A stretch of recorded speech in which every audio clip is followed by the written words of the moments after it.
The hibiscus tea tasted wrong that Tuesday evening. I lifted the glass to my lips like I'd done 1,000 times before, expecting the sweet warmth I always craved after dinner. Instead, something bitter crawled across my tongue. Metallic, sharp, the kind of taste that makes your body scream danger before your brain catches up. Welcome to Revenge Sanity, where real-life stories expose betrayal, pain, and unexpected twists. I looked up and found Lucas watching me. My only son, my heir. He sat across the dining table with his hands folded, his smile stretched too tight across his face. His eyes tracked the glass as I lowered it, measuring something I couldn't name yet. "Everything okay, Dad?" His voice was silk, but underneath ran something cold. The tea tasted strange. I set the glass down, my throat already burning. Strange how? Lucas leaned forward, and I saw it then, the flicker of panic in his eyes. Not concern. Panic that I'd noticed. My chest tightened. A hot wire wrapped around my lungs and squeezed. I tried to stand, but my legs buckled. The room tilted sideways. Through blurring vision, I watched Lucas rise from his chair and walk toward the door. He locked it.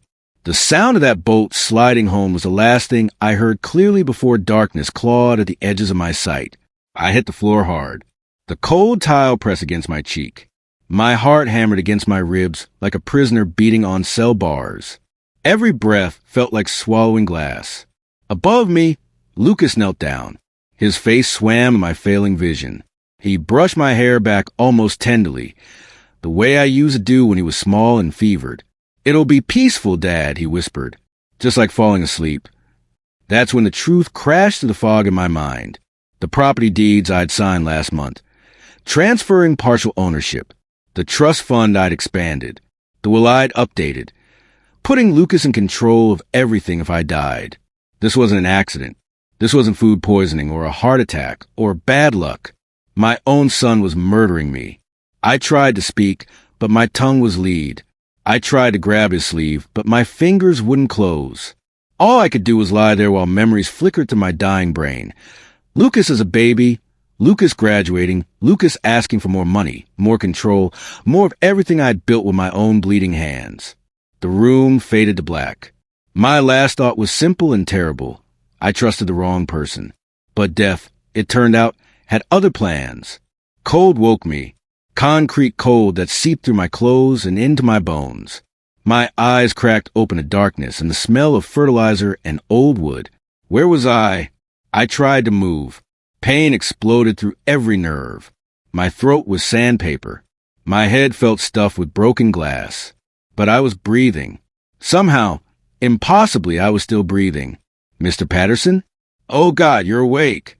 Oliver, my gardener. His weathered face appeared above me, flashlight beam cutting through the dark. We were in the storage shed behind the main house. "What happened?" My voice came out as a croak. "I found you here an hour ago, dumped like garbage." Oliver's hands shook as he helped me sit up. "Your son told everyone you'd gotten drunk and collapsed. Said you didn't want to be disturbed. But something felt wrong, so I came looking. Drunk." Lucas had already started rewriting history. Started preparing his story for when my body was finally discovered. "We need to get you to a hospital," Oliver said. "No." I grabbed his arm. "Not yet. Help me understand what happened first." "Sir, you're dying." "Then let me die knowing the truth." But the truth I would learn was even darker than I imagined. Dr. Helena Kim sat beside my hospital bed 3 hours later. Oliver had finally convinced me to go, driving me into the emergency entrance while I begged for discretion. "No police. Not yet. The blood work is back," she said quietly. "This wasn't alcohol poisoning or a stroke. Someone gave you arsenic, Mr. Patterson. Not enough to kill you quickly, but enough that another dose or two would have finished the job." The room spun even though I was lying down. Arsenic. Old-fashioned, traceable if we'd done an autopsy. But if you died at home in your sleep with your medical history. She trailed off, but I understood. Heart attack. Natural causes. No investigation. "My son," I whispered. Dr. Kim's expression didn't change. She'd worked in emergency medicine for 30 years. She'd seen everything. I'm required by law to report suspected poisoning. Don't! I met her eyes. Please, give me time. Time for what? To handle this my way. She studied me for a long moment. 48 hours. Then I have to file the report. I nodded. 48 hours to decide if I wanted my son arrested or if I wanted something else. Something slower. Something that would hurt the way betrayal hurts. That's when Lucas knocked on my hospital room door. Dad! Lucas rushed in, all concern and trembling voice. Tears glistened in his eyes. Oscar-worthy tears. Thank God you're okay. I was so scared when Oliver called me.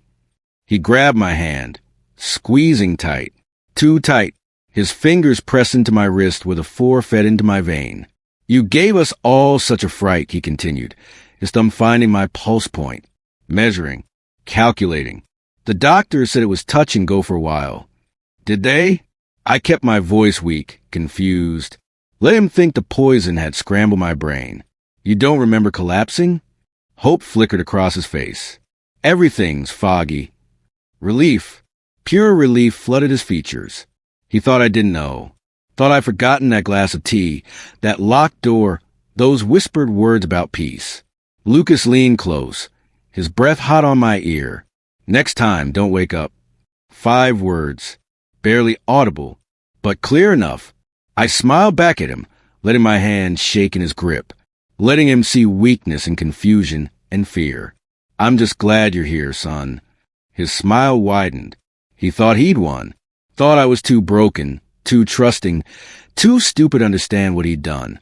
Let him believe it. Let him think the poison had worked partially. Let him get comfortable, because I just decided how this would end. I came home 4 days later, moving like a ghost through my own house. Shuffling steps, confused expressions. I pretended the medication made me foggy, that I couldn't quite remember what day it was or whether I'd already eaten lunch. Lucas took control immediately. He fired 2 housekeepers without asking me. He changed the locks and told everyone he would protect me from stress. He started managing my accounts, my schedule, my entire life. Dad needs rest, he told my business partners on the phone. I'll be handling things for a while. I watched from my bedroom window as he met with lawyers on the back patio. Watched him measure the property lines with a surveyor. Watched him act like the king of a castle he'd murdered for. But I was watching everything else too. Every phone call, every meeting, every document. He thought I was too weak to understand. I had Oliver plant a baby monitor in the study. Old technology, easy to dismiss as a health precaution. Lucas never suspected that the confused old man upstairs was recording every word he said. That's how I heard him planning my final relapse. Give it 3 months, Lucas said into his phone. I listened to the monitor, my hand clenched around my bedpost. The old man's barely functioning now. Another episode and that's it. Natural causes. The doctors already think his heart's giving out. 3 months. He'd given me a death date. The properties will sell fast, Lucas continued. I've already got buyers interested in the commercial lots downtown. Should net us about $8 million once we clear the estate taxes. Us. He had partners. People waiting for me to die so they could divide up my life's work like vultures over a carcass. That evening, Lucas brought me juice. Fresh squeezed orange, my favorite. He set it on my nightstand with a gentle smile. Drink up, Dad. You need your strength. I watched him in the mirror's reflection. Watched him pour something from a small vial into the glass while my back was turned. Watched him stir it carefully, making sure it dissolved completely. Then I watched him switch our glasses when I pretended to struggle with my pill bottle. Here, let me help you. Lucas handed me his clean glass, kept the poison one for himself. Except he didn't drink it. He poured it into the bathroom sink once I'd swallowed mine.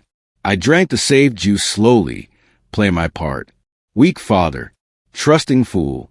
But in my desk drawer, I was preparing something far worse than poison. I was preparing justice. Recovery is a performance when you need it to be. I started getting better in careful increments.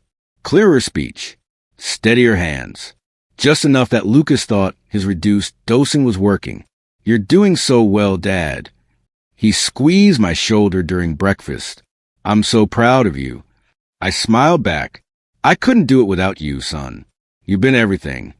The words tasted like ash, but I kept feeding them to him. Praise, gratitude, trust. I told my partners Lucas was brilliant. I told the staff he was devoted. I even told the lawyers he should have more access to my accounts. Greed makes people stupid. Lucas started believing his own act. I handed him fake documents, decoy paperwork for properties that didn't exist or that I'd already sold through shell companies he didn't know about. I gave him access codes to empty accounts. I praised his business sense while watching him make mistake after mistake. Too drunk on power to notice the traps. I want you to handle the Riverside deal, I told him one morning. His eyes lit up. Riverside was my biggest commercial property, worth $12 million. Really? You're ready. You're more than ready. Lucas sold it within 2 weeks, negotiating with buyers I'd secretly warned off months ago. He got half what it was worth and thought he'd made a killing. But the deed he signed? Worthless. Because I'd transferred ownership to a trust he didn't control 3 days before. The buyer realized it immediately, and Lucas's reputation began to bleed. I didn't involve police or courts. Those were visible wounds. I wanted something quieter. Something that would rot him from the inside. I made phone calls instead. To partners who'd worked with me for decades. To investors who trusted my word over any contract. To community elders who remember when I built my first warehouse with bleeding hands and a borrowed truck. Lucas doesn't have my blessing, I told him quietly. Whatever he's selling, whatever he's promising, it's not legitimate. I didn't accuse him of poisoning. Didn't need to. I just planted doubt. Small seeds that grew fast in the fertilizer of Lucas's own arrogance. Banks started delaying his applications. Not denying them. Just delaying. More paperwork. More verification. More time. Partners stopped returning his calls. Their secretaries said they were busy. They'd call back, maybe next week. Investors who'd been eager suddenly had concerns. Small concerns. Technical concerns. The kind that multiply when nobody trusts you. Lucas lost his first deal in week 3. A property sale that should have been simple fell through when the buyer discovered the zoning permits were forged. He lost the second deal when a partner pulled out, citing ethical concerns. By week 6, Lucas's name was mud, and I'd never said a word against him publicly. Lucas started having trouble sleeping. I heard him pacing the hallway at 3 a.m. Heard him shouting into his phone, demanding to know why deals were falling apart. It's not my fault, he yelled at someone. The old man's paperwork was wrong. He's losing his mind. But people who'd known me for 40 years weren't buying that story. The staff started avoiding Lucas. They'd been polite at first, deferential even. Now they mumbled excuses and hurried away when he approached. They knew. Word travels fast in small circles. His partners, the vultures waiting for my death, started distancing themselves. Calls went unreturned. Meetings got canceled. Money that had been promised evaporated. I watched my son become afraid, and I felt nothing. No joy, no sadness, just a cold satisfaction of watching poison work its way through a system. He blamed everyone except himself. That was the saddest part. Lucas never once looked in the mirror and admitted what he'd done. At my 60th birthday party, I decided it was time to make my first public move. They threw the party at the country club. Partners, friends, colleagues I'd known for decades. Lucas had tried to cancel it, claiming I was too weak. I insisted we proceed. I stood at the podium looking healthier than I had in months. Because I was. No more poison meant my body was finally healing. The room fell silent as I tapped the microphone. Thank you all for coming. I began. This past year has been revealing. Lucas stood in the back, his face pale. I survived something terrible, I continued, letting my voice carry across the room. Something that tested not just my body, but my faith in people, in family. Whispers rippled through the crowd. I'm not here to accuse anyone. I met Lucas's eyes across the crowded room. I'm here to say that I survived, and I forgive, but I don't forget. The silence was absolute. So tonight, I'm announcing a new initiative, a family evaluation. Every person in my immediate family will undergo an independent audit. Financial, professional, ethical. Not because I don't trust you, but because trust, once broken, must be rebuilt with transparency. Lucas's face went from pale to gray. The results will be public. The process starts tomorrow. I raised my glass. To truth. The room echoed back. To truth. And Lucas turned and walked out. The audit was ruthless and thorough. I hired 3 independent firms to examine every deal Lucas had touched in the past 2 years. Every contract. Every transaction. Every promise he'd made. The forged documents surfaced within days. The backdoor deals. The bribes to inspectors. The properties he'd tried to sell without proper authority. None of it was technically illegal. Lucas was too smart for that.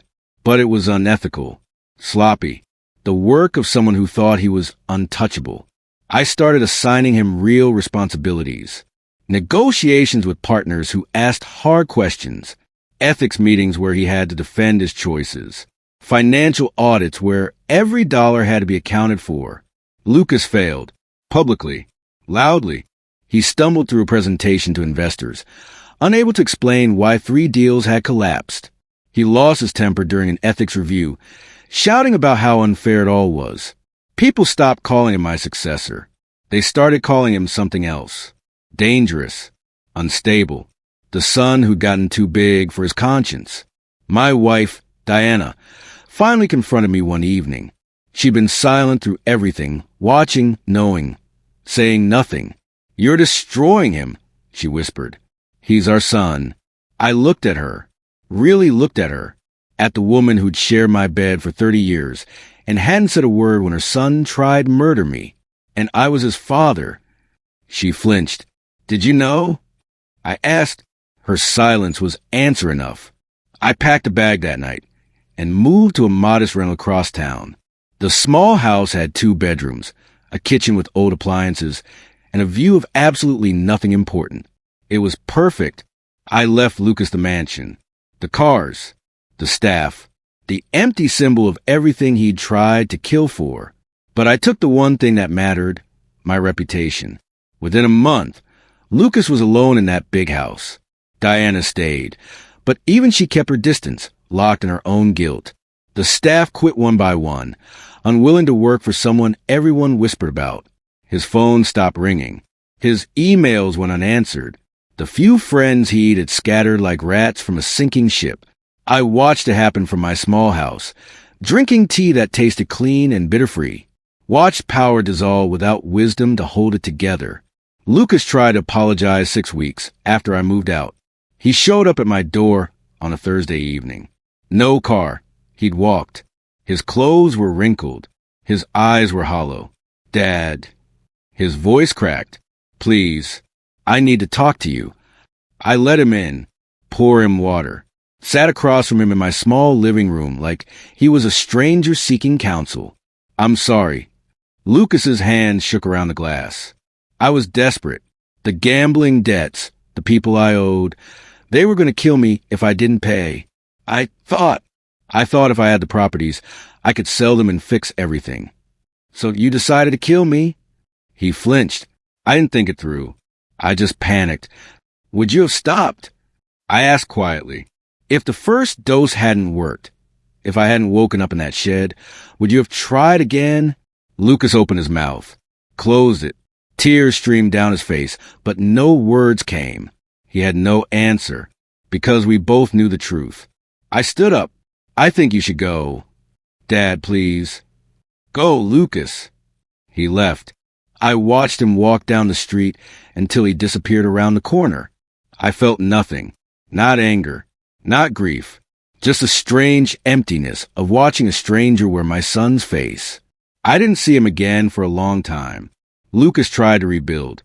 I heard through mutual acquaintances that he was taking meetings, making promises, trying to convince people he'd changed. But reputation is funny. Once it breaks, the cracks never fully heal. His deals fell through, not because I interfered. I didn't need to anymore. The damage was done. People simply didn't trust him. The properties he tried to sell illegally came back to haunt him. Buyers sued for fraud. Investors demanded their money back. The web of lies Lucas had spun trapped him completely. He wasn't punished by law. He was punished by something worse. Reality. 3 months after our last conversation, I was invited to give a talk at the local business association.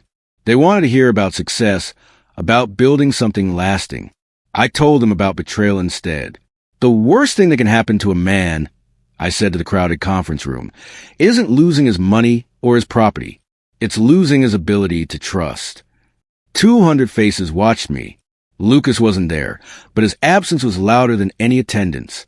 I built my business on handshakes and honesty, on the belief that blood meant something, that family was sacred. I paused, letting the weight settle. I learned I was wrong. I didn't name Lucas. Didn't need to.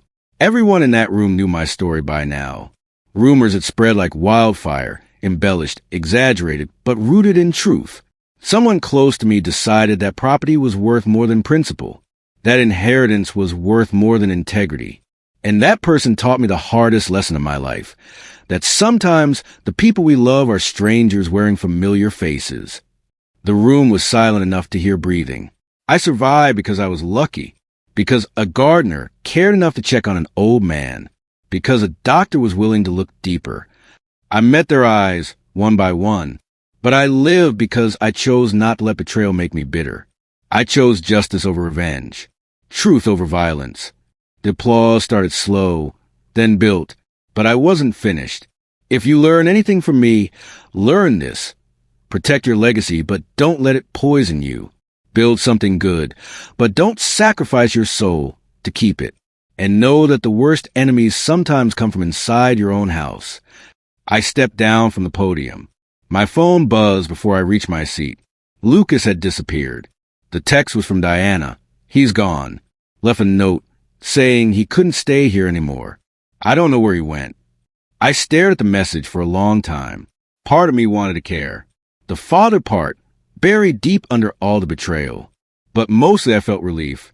Over the next 2 years, I heard scattered reports. Lucas in Seattle, working odd jobs.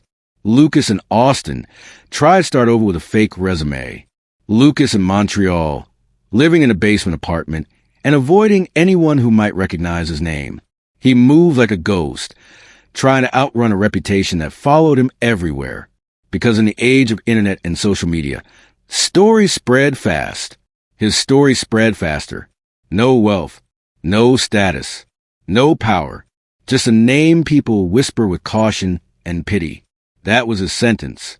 Not prison bars, but the invisible cage of consequences. I rebuilt my life in that small house.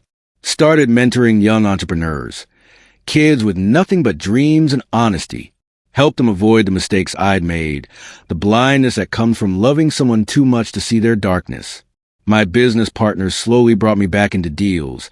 Smaller ones now, manageable. I didn't want an empire anymore. Just purpose. Then, 3 years after everything fell apart, Lucas came back. I didn't recognize him at first. The man standing at my door was thinner, older somehow despite only 3 years passing. His clothes were cheap but clean. His eyes were different, hollowed out, like someone had scooped out the greed and left only exhaustion. "Hi, Dad." We stared at each other for a long moment. I should have slammed the door, should have called the police, should have done anything except what I did. I let him in. "You look different," I said. "I am different." Lucas sat on my couch like a guest, careful not to touch anything. I live with what I did every day. It's the first thing I think about when I wake up, and the last thing I remember before I sleep. "Good." He nodded. "I'm not here to ask for forgiveness. I don't deserve it." "No, you don't." "I'm here because—" He stopped, swallowed hard. "Because I needed you to know that I understand now. What I threw away. What I destroyed." I sat across from him, studying the stranger wearing my son's face. What changed? I hit bottom. Real bottom. Not the fake kind where you still have options. I was living in a car last winter, working double shifts at a warehouse, and I realized something. "What?" that I'd killed the only person who ever really loved me. And I did it for money that disappeared before I could even spend it. The words hung between us. True words, finally, but truth doesn't erase poison. I can't forgive you, Lucas. I know. I'm not sure I even love you anymore. His face crumpled, but he nodded. I know that too. Silence stretched out, uncomfortable, necessary. Finally I spoke. You didn't lose because I fought you. You lost because you chose poison over patience. Because you wanted everything immediately instead of earning it slowly. That's the lesson. Lucas stood up, understanding that this was a reconciliation. This was closure. Thank you for seeing me. He left quietly, the way ghosts leave. No drama, no tears, just the soft click of a door closing. I watched him walk away and felt something break inside me. Not my heart. That had broken 3 years ago. Something else. The last thread of anger, maybe the last piece of bitterness. A letter arrived 2 weeks later. The envelope was simple. My name written in handwriting I'd once known by heart. I almost threw it away unopened, but I read it. Dad, I understand now. You didn't destroy me. I did that myself, one choice at a time, one lie stacked on another, one betrayal building into a tower that finally collapsed. I'm not asking for anything. Not money, not forgiveness, not even a response. I just wanted you to know that I'm trying to be better. Not for you, I lost that right, but for myself. So maybe one day I can look in the mirror without seeing a murder looking back. I work construction now. Honest work that makes my body hurt and my mind quiet. I rent a room from an old woman who doesn't know my story. I volunteer at a homeless shelter on weekends, trying to give back a fraction of what I destroyed. It's not redemption. I don't believe I can be redeemed, but maybe it's something. You taught me about business and property and building things that last. I ignored all those lessons, but you taught me something else without meaning to, that consequences are real, that actions matter, that some mistakes can't be fixed, only lived with. I'm living with mine now. I don't expect you to care. I wouldn't if I were you, but I needed you to know that the poison didn't just fail to kill you. It revealed everything about me, about us, about what matters. I hope you found peace. You deserve it more than anyone. Lucas. I folded the letter carefully, put it in a drawer I rarely opened, and wept for the son I'd loved and lost. Not to death, but to something worse, to the realization that love isn't always enough to save someone from themselves. 5 years have passed since that glass of bitter tea. 5 years since my son locked the door and whispered about peace. 5 years since I woke up on a storage shed floor and chose survival. I'm 65 now, still in my small house, still mentoring young people, still drinking hibiscus tea, though I always pour myself, and I never look away while it steeps. The properties I built are gone, sold or donated. I kept enough to live on, nothing more. Turns out you don't need an empire to have purpose. Oliver still works for me, tending a small garden behind my house. We drink coffee together on Saturday mornings and never talk about what happened. Some things don't need words. Dr. Kim retired last year. Before she left, she came by to check on me one last time. You're the patient who kept me believing, she told me, that people can survive the worst and choose to stay good. Diana filed for divorce 3 years ago. I signed the papers without argument. She lives in the mansion now. Lucas signed it over to her before he disappeared. They don't speak. As for Lucas, I get occasional updates from people who've seen him. Still in construction. Still quiet. Still carrying the weight of what he did like a physical thing. Last Christmas, a card arrived. No return address. Just 2 words inside. Still trying. I didn't send one back. People ask me sometimes how I did it. How I survived not just the poison, but the knowledge that my own son tried to murder me. How I chose justice over revenge. The truth is simpler than they expect. I refuse to let his evil poison me too. Revenge would have been easy. I could have pressed charges, put him in prison, destroyed him completely. Part of me wanted to, but that would have meant letting his darkness win. letting the bitterness spread from his soul into mine. Instead, I chose something harder. I let consequences teach him what my love couldn't. I let reality be his punishment. I let him live with what he'd done, while I learned to live without him. Was it enough? I don't know. Maybe there is no enough when it comes to betrayal this deep. But I sleep peacefully now. I wake without fear. I pour my own tea and watch the steam rise, and feel grateful for mornings I almost didn't see. That's my victory. Not crushing him, but refusing to be crushed. Not destroying him, but not letting his destruction define me. I donated most of my remaining wealth to organizations that help young people escape desperate situations. The kind of desperation that makes poison seem like a solution. No headlines. No plaques with my name. Just quiet help for people who need it. My legacy isn't property anymore. It's a principle that some things matter more than money.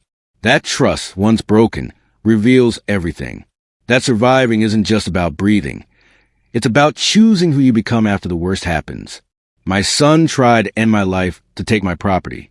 He mixed poison into my tea, locked the door, and watched me collapse. He whispered about peace while planning my funeral. He tried to erase me from money and power and freedom from debt. He failed, not because I was stronger or smarter or luckier than him. He failed because poison, real poison, the kind you drink and the poison of greed, always consumes the poisoner eventually. I lived. That's the simple, terrible truth. I lived while he destroyed himself. I lived while his reputation crumbled. I lived while he became a stranger fleeing from shadows. And now, 5 years later, I'm still living. Small life, quiet life, life without empire or ambition, or the weight of wondering if the people you love are planning your murder. Some nights, I think about that glass of tea, the bitter taste, the burning throat, the locked door. I think about how close I came to dying on my own dining room floor. But mostly I think about what came after, the choices I made, the justice I sought, the mercy I withheld, the peace I found. My son lost the only inheritance that mattered, not money or property, but trust and love and the knowledge that he was worthy of either. And me? I gained something unexpected. I gained the understanding that surviving is an action, not an accident. That living well really is the best revenge. That you can love someone and still choose yourself. The poison didn't kill me. It freed me. I lived. I'm still living. And every morning when I pour my own tea and watch the sun rise over Oliver's garden, I choose to keep living. Not despite what happened, but because of it. That's the lesson Lucas taught me without meaning to, that the opposite of death isn't just breathing. It's choosing every single day to live fully and freely and without the poison of bitterness in your soul. I survived. I learned. I lived. And I'm at peace. If you were in my place, what would you have done? Share your thoughts in the comments. And if you have a story to tell, you're not alone here.